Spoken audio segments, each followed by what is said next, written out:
Good morning. We're over here up at Los Angeles. We're in the paint room. We're getting started. I got my buddy Kevin here. Showed up with his, I call it a 240, but it's a what? Well, they have multiple names. Like it's a 240 SX, that's what the name of the car is, but the chassis code is S14, so everybody calls it S14. And in Japan, they're called Silvias. So they have a bunch of names. This import world is way confusing. I come from like the old school world, so I don't know about this one. Anyway, my buddy came through, brought this one, and we're gonna actually tear this one down, do a full paint job. Every students are just getting started, figuring out what they're gonna do first, setting a game plan. We have a lot of work. We still gotta pick a color, right? We have two choices of colors. Yeah. So we're gonna maybe over lunch look at some spray Black or cards. the wrong color, right? That was, I think, what it was? No. No, we're gonna go with some flashy colors. Something that's gonna really pop. Yeah. No, Well, one very that's a bit cool. more discreet, but a lot of depth, a lot of metallics. Yeah. And the other one, for me, it screams California. Yeah.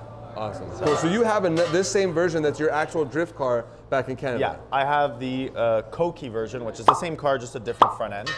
And it has an LS. Oh, nice. LS. Okay. And yeah, it's a dedicated Is that track like car. sacrilege to put an LS in an import car? Or is that what's happening now, or people are mad about it? 240s, they've been doing it for, the past 20 years.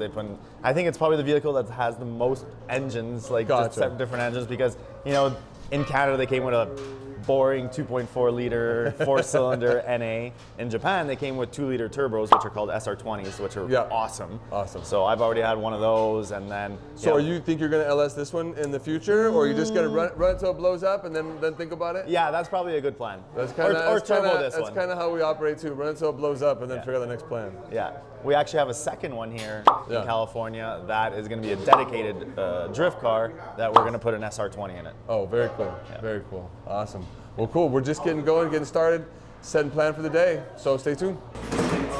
So now we're moving on to the next steps of fitment. Before we remove everything, we're going to try and get these body lines nice and crisp, line it up with the actual headlight and fender line. Once we get this fitment right, we're going to move on to removing everything. After we remove everything, we're going to start sanding and doing some cool stuff.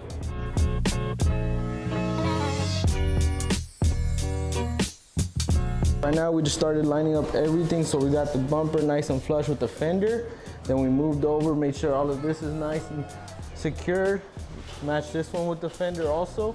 We started with the door, so had to make sure all the body lines match, make sure the gap is nice and even on both sides here, and just had to match the body lines. So that's where we're at right now.